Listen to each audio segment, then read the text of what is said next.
রমজান মাস সিয়াম সাধনার মাস।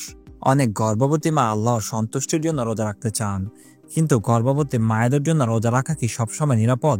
কিছু বিশেষ শারীরিক অবস্থায় রোজা রাখা মা ও অনাগত শিশুর জন্য মারাত্মক ঝুঁকির কারণ হতে পারে। বন্ধুরা, আজকের ভিডিওতে আমরা জানব যেসব গর্ভবতী মায়ের রোজা রাখা উচিত নয়, ঝুঁকিপূর্ণ গর্ভাবস্থার লক্ষণ কি কি, কোন পরিস্থিতিতে রোজা ভাঙা জরুরি। তো চলুন ভিডিওটি শুরু করা যাক।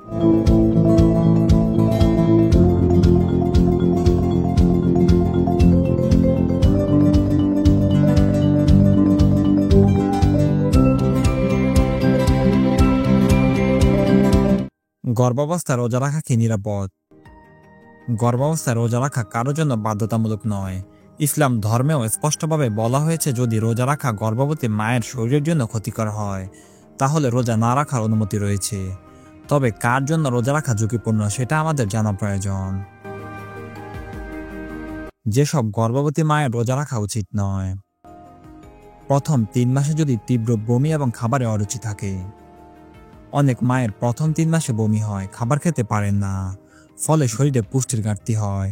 এই সময় বাচ্চার মস্তিষ্ক, হার্ট ও অন্যান্য গুরুত্বপূর্ণ অঙ্গ গঠিত হয়, তাই পুষ্টি ঘাটতি হলে গর্ভস্থ শিশুর বিকাশ ব্যাহত হতে পারে। শেষ 3 মাসে যদি রক্তচাপ বেশি হয় বা প্রি অ্যাক্লাম্পসিয়া থাকে। গর্ভাবস্থায় উচ্চ রক্তচাপ বা প্রি অ্যাক্লাম্পসিয়া থাকলে রোজা রাখা বিপজ্জনক। এতে বাচ্চার অক্সিজেন ও পুষ্টির সরবরাহ কমে যেতে পারে, যা জটিলতা সৃষ্টি করতে পারে। যদি গর্ভবতী মায়ের ডায়াবেটিস থাকে, রোজা রাখার ফলে রক্তে গ্লুকোজের মাত্রা অতিরিক্ত কমে বা বেড়ে যেতে পারে। এতে মায়ের জ্ঞান হারানোর ঝুঁকি থাকে এবং শিশুর বিকাশে বাধা আসতে পারে। যদি গর্ভে যমজ সন্তান থাকে, যমজ বাচ্চার ক্ষেত্রে মায়ের শরীরের পুষ্টির চাহিদা দ্বিগুণ হয়ে যায়। রোজা রাখলে শরীরে পানি শূন্যতা বা অপুষ্টি দেখা দিতে পারে, যা দুই শিশুর জন্য ক্ষতিকর হতে পারে। যদি পূর্বে গর্ভপাত বা প্রিম্যাচুর ডেলিভারির ইতিহাস থাকে, যেসব মায়ের আগের গর্ভধারণে গর্ভপাত, প্রিম্যাচুর বাচ্চা জন্ম বা অন্যান্য জটিলতা ছিল, তাদের জন্য রোজা রাখা ঝুঁকিপূর্ণ হতে পারে। যদি শরীরে আয়রনের ঘাটতি বা অ্যানিমিয়া থাকে, রক্তশূন্যতার কারণে শরীরে অক্সিজেন সরবরাহ কমে যায়, যা মা ও শিশুর জন্য বিপজ্জনক। রোজা রাখলে অবসাদ, মাথা ঘোরা, দুর্বলতা এবং গর্ভে শিশুর ওজন কমে যেতে পারে। যদি গর্ভাবস্থায় বারবার ইউরিন ইনফেকশন বা কিডনির সমস্যা হয়, পানি কম খেলে কিডনি সমস্যা বাড়তে পারে এবং প্রসবে ইনফেকশনের ঝুঁকি থাকে। এর ফলে প্রিম্যাচুর ডেলিভারি হতে পারে। কোন লক্ষণ দেখা দিলে রোজা ভাঙতে হবে? যদি নিচের লক্ষণগুলো দেখা দেয় তাহলে অবিলম্বে রোজা ভেঙে ফেলতে হবে এবং ডাক্তারের পরামর্শ নিতে হবে।